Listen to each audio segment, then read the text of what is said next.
Democrats are, quote, weak and woke and should get some goddamn alpha energy and need to fucking retake the flag. But Kamala threw the environment under the bus to win the fracking vote in Pennsylvania and the automobile vote in Michigan, and then didn't win either.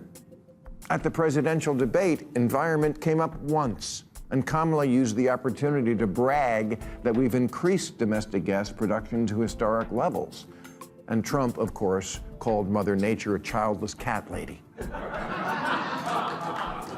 And now we're back to that, because the Democrat lost. Sometimes it feels like the Democrats aren't trying to win, but actually enjoy losing. Just look at the last election. Every move seemed like a gift to Trump.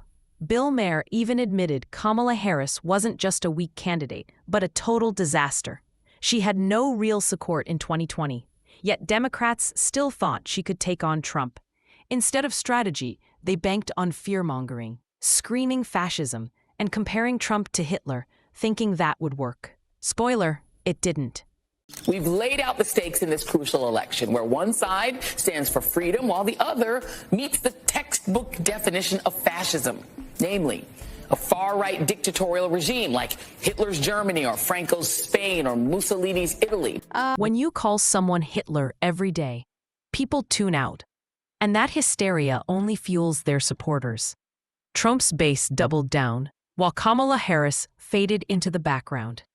On top of that, Democrats went authoritarian with threats, like when Elon Musk backed Trump and suddenly became a national security threat.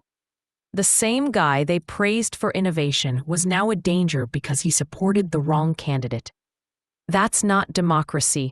That's pure hypocrisy. The Defense Department and NASA are going to need a new arrangement for all their rockets and for all the multi-billion-dollar contracts Elon Musk's companies have with the U.S. government. The U.S. government is going to have to either, unwind from all of those contracts, or Elon Musk's companies are going to have to unwind from him. This is an untenable reality in national security terms, now that we know what we know about Elon Musk. Even after losing, Democrats refused to take accountability. Instead, pundits claimed Kamala's campaign was perfect. Perfect? If that was perfection, then the word has lost all meaning. The truth is, the strategy failed miserably, and pretending otherwise only shows how out of touch the party has become. And so what you've seen in the last couple of weeks, if this is an audition for managing a complex organization like the United States, Kamala Harris has passed the audition flawlessly. This has been, in many ways, a perfect campaign, a brief, and she had barely any time to put it together. Bill Maher called them out for good reason. If Harris's campaign was flawless, why did it collapse so badly? The strategy was uninspired, tone-deaf, and disconnected from voters. Despite having billions in funding and media backing, Democrats still fumbled. That's not bad luck. That's incompetence. Nobody wants Donald Trump to be president more than Bibi Netanyahu, who is backed by a far-right coalition that would like to clear-cut Gaza, that would truly like to complete a complete ethnic cleansing of Gaza. Kamala Harris was never popular, neither in the primaries nor as vice president. She dodged tough interviews, relied on scripted appearances, and often spoke in word salad that left people confused. Her biggest test, the border crisis, was an opportunity to lead, but she avoided it entirely. Instead of stepping up, she disappeared, becoming a symbol of inaction. In 3 years as vice president, she's been quieter than an electric car. And like an electric car, your MAGA uncle can't explain why she fills him with homicidal rage. She just does. Sometimes life isn't fair. It's not fair that she's not popular. She's intelligent and accomplished, and in fact was put in charge of the border. And look at how... Okay, bad example.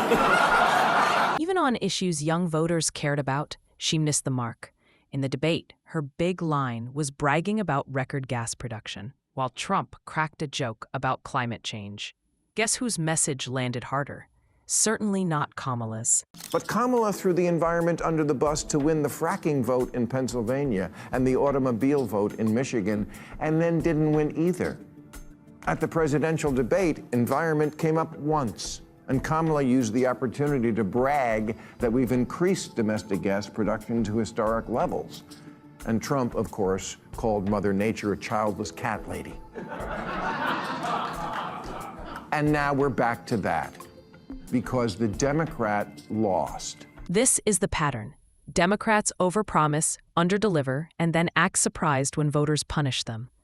They think identity politics and being the first at something will win elections, but voters don't care about symbolism.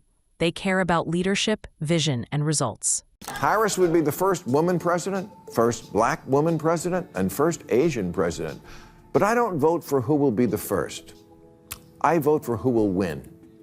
And for whatever reason, Harris has never been popular. You can count the number of delegates she won in the 2020 primaries on one hand, as long as that hand has no fingers. Maher's truth bomb was simple. Democrats have become weak, woke, and allergic to real strength.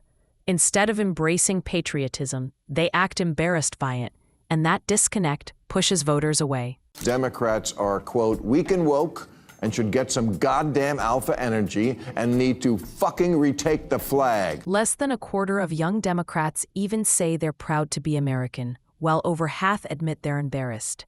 That's a losing message. You don't win by sneering at your own country or pandering to online mobs.